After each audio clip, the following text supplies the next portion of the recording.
Halo, Mam. Akhir-akhir ini, anak-anak dan remaja di media sosial, terutama TikTok dan YouTube Shorts, banyak membicarakan kata yang terdengar aneh yaitu anomali. Tapi ini bukan anomali dalam arti sains. Ini adalah bagian dari tren viral yang dikenal sebagai Italian brain rot.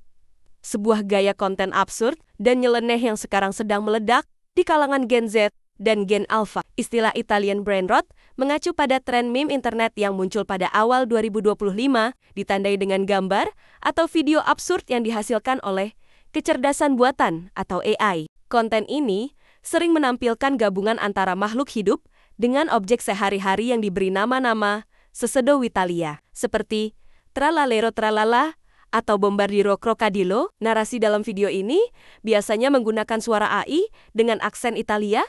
Istilah brain rot sendiri menjadi populer sebagai istilah internet untuk konten yang sangat berlebihan, surrealis, atau konyol, sehingga secara sengaja melelehkan otak penontonnya. Fenomena ini menarik perhatian karena sifatnya yang menghibur, namun juga menimbulkan kekhawatiran terkait dampaknya terhadap kesehatan mental, terutama pada anak-anak dan remaja.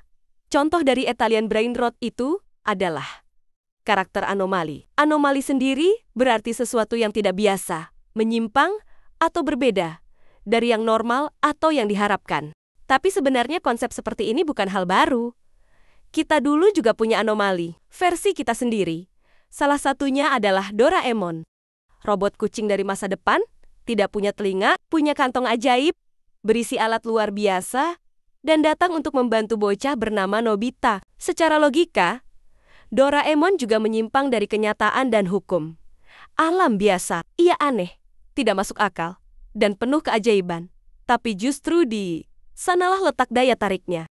Bedanya, kalau Doraemon dibuat dengan cerita yang utuh dan mendidik, tren anomali zaman sekarang lebih fokus pada kekacauan, kekerasan, atau bahkan adegan yang tidak patut ditonton anak-anak. Sebagai orang tua, kita perlu bersikap bijak. Pertama, kenali trennya. Anak-anak zaman sekarang tumbuh di era digital. Kalau kita tidak tahu apa itu Italian brain rot, kita akan ketinggalan dan sulit berdialog dengan mereka. Awasi durasi layar anak. Terlalu banyak konsumsi konten absurd bisa memengaruhi fokus dan mood anak. Karena terlalu sering terpapar hal-hal yang serba cepat dan acak bisa membuat anak kesulitan untuk tenang atau fokus belajar. Ketiga, gunakan tren ini untuk berdiskusi. Tanyakan ke anak, menurut kamu, kenapa video ini lucu?